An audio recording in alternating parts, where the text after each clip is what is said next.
Assalamualaikum warahmatullahi wabarakatuh. Selamat malam, perkenalkan nama saya Rafa Simberzana Glahmat. Saya dari kelompok Pinride Kultur bersama Yudi Gustiadi juga. Saya NPM-nya 111223 dari Prodi S1 Manajemen kelas karyawan D Weekend ya. Saya akan menjelaskan cara menemukan ide awal bisnis dan cara menyusun ide bisnis. Setelah kita berdiskusi dengan saudara Yudi, saya mengangkat ide bisnis awal dengan bisnis thrifting shop dengan nama Second Brand Thrift yang menjual sweater rajut unisex pria dan wanita juga ada. Alasan kita mengangkat ide bisnis thrifting ini karena setelah kita riset pasar bahwa thrifting shop ini ada peluang yang besar, bisnis thrifting yang kita jalankan dengan konsep digital marketing atau dipasarkan lewat sosial media seperti TikTok dan e-commerce Shopee, kita jual secara online store agar konsumen tidak perlu jauh-jauh datang ke offline store kita, supaya konsumen benar-benar tahu barangnya secara real seperti apa.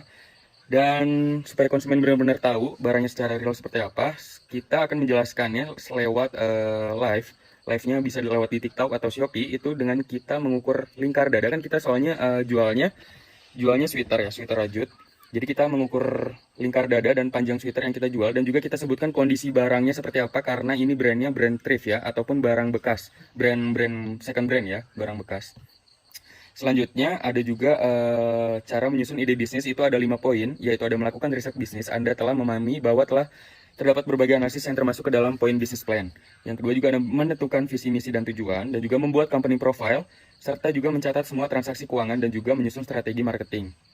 Saya akan menjelaskan bagaimana cara untuk melakukan riset ya. Setelah kita berdiskusi dengan saudara Yudi, melakukan riset bisnis yang sedang marak atau yang sedang hype di tahun 2023 ini adalah bisnis thrifting shop, baju second hand ataupun baju bekas ya, dimana kita mengambil barang yang branded dengan harga murah, bisa juga lewat bal-balan belinya ya.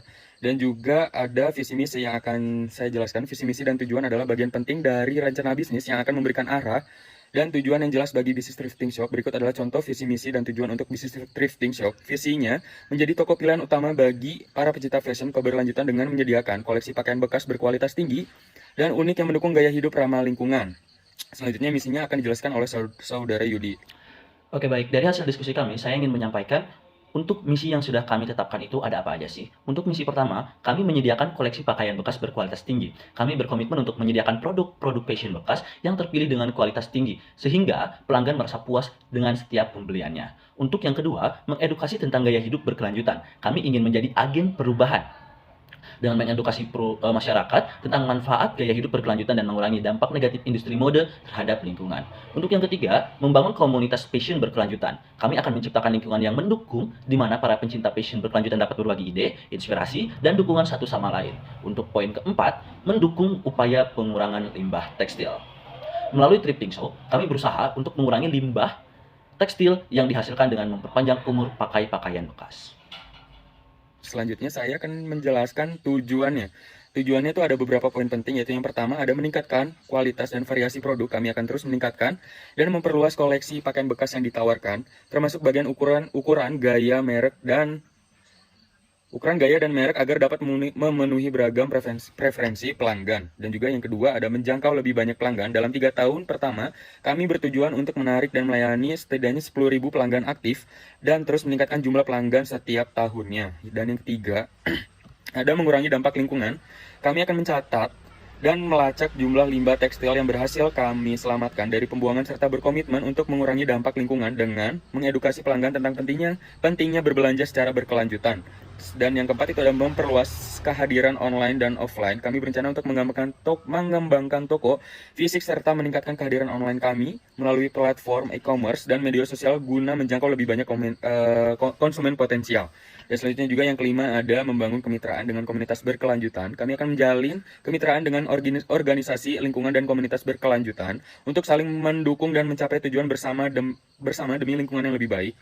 Pentingnya untuk diingat bahwa visi, misi, dan tujuan harus realistis dan dapat diukur agar bisa diimplementasikan secara efektif dalam rencana bisnis thrifting shop ya. Selain itu selalu perbarui dan evaluasi secara berkala untuk memastikan bisnis berada pada jalur yang benar menuju visi dan tujuan yang telah ditetapkan. Selanjutnya, Dalam menyusun sebuah ide bisnis, menentukan company profile adalah hal yang sangat penting. Karena dengan profile yang jelas, kita dapat membranding bisnis kita dengan sangat cepat dan akan mudah dijangkau oleh masyarakat luas. Ada beberapa poin penting yang akan saya sampaikan terkait company profile ini. Yang harus ada itu apa aja sih? Yang paling jelas itu adalah nama bisnis kita. Sebelumnya sudah disampaikan oleh saudara Rafa kalau misalnya kita ingin membuka brand second brand trip. Terus juga selain ada nama yang jelas, kita harus menentukan visi misi. Tadi udah kami sampaikan juga untuk visi misinya. Untuk yang selanjutnya ada alamat dan kontak yang real time. Jadi ketika ada perubahan alamat atau perubahan kontak, kita segera mengupdate hal tersebut. Nah, di sini selain ada visi misi dan alamat, kita juga harus menyediakan sosial media yang aktif untuk mengembangkan bisnis kita ini. Yang dimana kalau misalnya kami sudah membuka bisnis ini, kami akan membuat Instagram dengan nama @secondbrandtrip, Facebook SBT_Bandung, Twitter SBT Bandung, dan kami juga sudah menentukan beberapa profile tentang pendiri, gambaran singkat perusahaan. Nah, untuk tentang pendiri ini, kami sudah menentukan tentang kita membuka usaha tip shop ini karena banyak peluang untuk membuka usaha ini, karena banyak kalangan muda yang suka mencari brand-brand second. Terus gambaran singkat perusahaan kami, bisnis thrifting yang kita jalankan adalah secara online, yang dimana kita mempromosikan bisnis ini lewat sosial media seperti TikTok, Shopee, dan e-commerce lainnya. Selanjutnya juga saya akan menjelaskan mencatat semua transaksi keuangan. Bagaimana cara mencatat semua transaksi keuangan di dalam bisnis thrifting shop dengan baik dan teratur adalah kunci untuk menjaga keuangan bisnis Anda tetap terkendali dan dapat dipantau dengan baik. Jadi tetap kita tahu nih si pendapatannya dan pemasukannya kita tahu, dan pengeluarannya juga kita tahu kalau adanya transaksi keuangan bisnis dalam thrifting shop ya.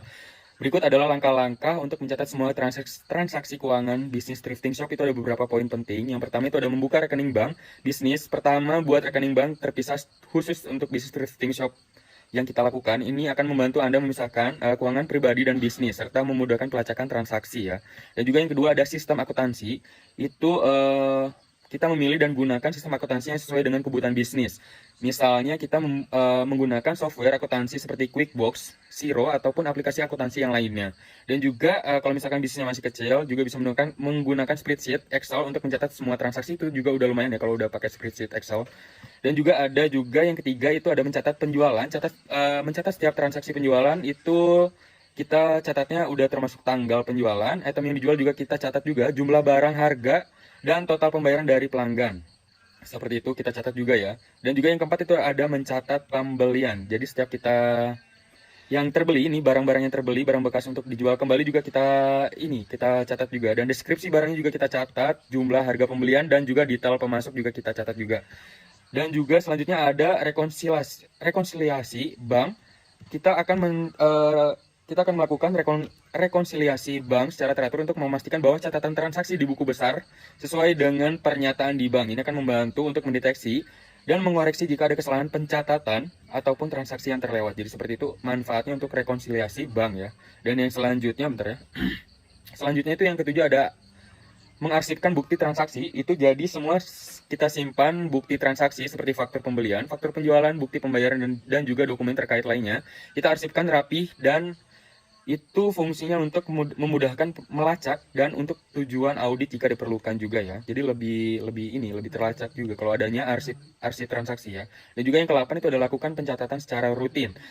Jadi jangan biarkan catatan keuangan menumpuk, lakukan pencatatan secara rutin, sebaiknya setiap hari ataupun minggu agar kita memiliki informasi keuangan yang akurat dan up to date tentunya. Dan juga yang ke-9 ada buat laporan keuangan dengan menggunakan data transaksi yang sudah ada, yang sudah dicatat juga.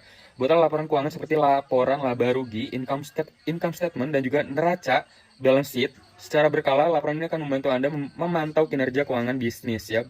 Memantau kinerja keuangan bisnis kita. Dan juga yang ke-10 ada jadikan transparansi prioritas. Jaga transparansi dalam pencatatan keuangan dan pastikan seluruh tim yang terlibat dalam bisnis memahami pentingnya pencatatan yang tepat dan akurat. Dalam menyusun sebuah strategi bisnis, strategi pemasaran yang efektif adalah kunci untuk meningkatkan visibilitas sebuah bisnis thrift shop dengan target menarik pelanggan potensial dan juga meningkatkan penjualan. Beberapa di antaranya adalah melakukan identifikasi target pasar. Yang kedua, buat branding yang menarik.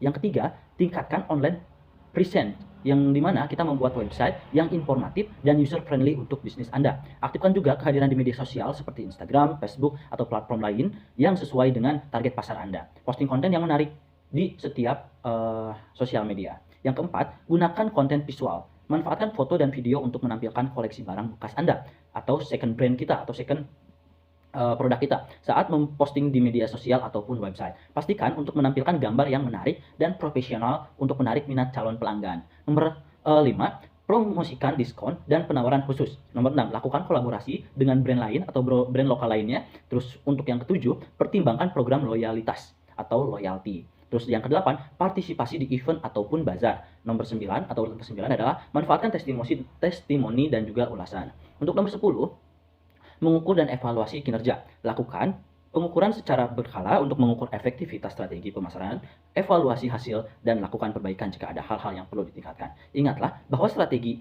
pemasaran yang efektif adalah yang terus beradaptasi dengan perubahan pasar dan kebutuhan pelanggan. Selalu mendengarkan umpan balik pelanggan dan selalu mencari cara baru untuk meningkatkan pemasaran dan promosi bisnis Tripshop kami. Terima kasih.